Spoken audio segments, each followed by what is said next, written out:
is 6 Minute English from BBC Learning English. I'm Neil. And I'm Sam. Are you feeling well, Sam? No headache or sore foot? No, I feel fine, thanks Neil. Why do you ask? Well, I have been reading some inspirational stories about the doctors and nurses fighting COVID. When I was a boy, I've always dreamed of becoming a doctor.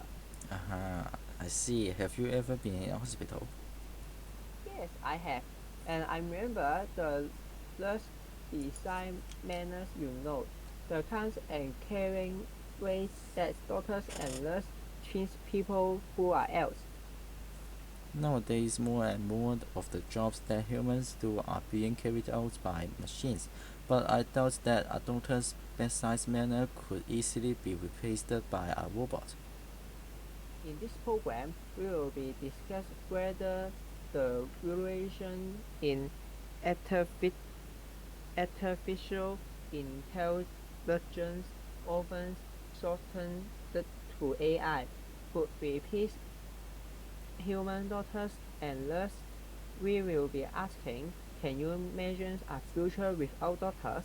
In fact, machines are already doing some of the jobs traditionally done by doctors, scanning people's body to detect skin cancer, for example.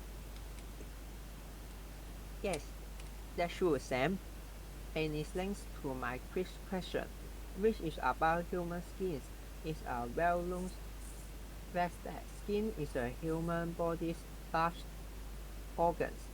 But how much skin does the average adult have? Is this A, 2 square meters, B, 3 square meters, or C, 4 square meters? Of course, our skin gets loose as we age, but I can't believe there's 3 square meters of it.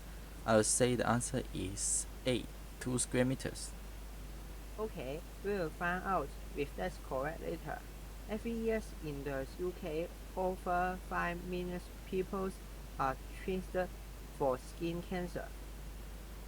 Catch it early, and your chance of survival are increased. Usually, a skin specialist or dermatologist will examine your skin using a handheld microscope. But in 2017, a team of researchers at Stanford Medical School made an exciting announcement. Here's Oxford University researcher Daniel Surkans telling BBC World Survey program the big idea. What's the method? What's the methods at Stanford have invented? A team of researchers at Stanford last year announced the development of a system that, if you give it a photo of a freckle, it can tell you as accurately as 21 leading dermatologists whether or not that freckle is cancerous.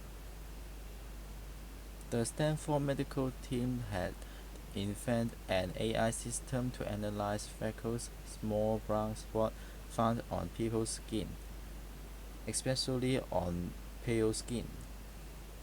As it turned out, the AI program was better than human doctors at telling whether a freckle was harmless or cancerous correlated to some topic of cancer. So it seems that artificial intelligence is already replacing humans when it comes to detecting cancer and doing a better job of it. But Daniel Surkans is not convinced. One reason is that AI systems still need humans to program them, and as it turns out, knowing exactly how doctors detect illness remains something of a my- mystery. Here's Daniel Khan again in conversation with BBC World Service program. The big idea. If you ask a doctor how it is they make a diagnosis, they may be able to point you to particularly revealing parts of a reference book or give you a few rules of thumb, but ultimately they will struggle. I will say again, it requires things like creativity and judgment, and these things are very difficult to articulate, and so traditionally it's been through very hard to automate. If a human being can't explain how they do these special things, where on earth we do being in writing instruction of a machine to follow? Most doctors find it difficult to explain how they make a diagnosis. Their judgments about what someone's particular sickness is made by examining them. Diagnosing someone's illness is complicated, but there are some rules of thumb. A rule of thumb is a particular but approximate way of doing something. For example, when cooking, a good rule of thumb is 2 portions of water to 1 portion of rice. Exactly. And because identifying sickness is so difficult, Daniel says, where on earth do we begin writing instructions for a machine? We use phrases like where, how, or what on earth to show feelings like anger, surprise, or disbelief.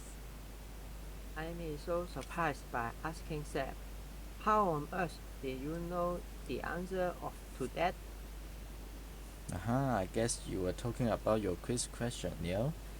And you needn't be so surprised. I'm naturally brainy. Of course you are. In my fifth quiz question, I'm asking Sam how much skin there is on an adult human's body, And I said it was A, 2 square meters. which was the correct answer. With your brains, I think you would make a good doctor, Sam, and I'm sure you will have a good bedside manner too. You mean the kind and carrying weight was doctors and nurses treat their patients? Okay, let's recap the rest of the vocabulary starting with freckles. A small brown spot on someone's skin. Freckles are usually harmless, but some skin spots can be cancerous connected to cancer. A doctor's diagnosis is their judgment about what someone's particular sickness or disease is. A rule of thumb is a useful but approximate way of doing or measuring something. And finally, we use phrases like where on earth as a way to show emotion like anger, surprise, or disbelief. That's all for this program, but join us for the next edition of 6 Minute English when we will discuss another training topics and the related vocabulary. Wow, Earth, would you miss it? Goodbye for now. Goodbye.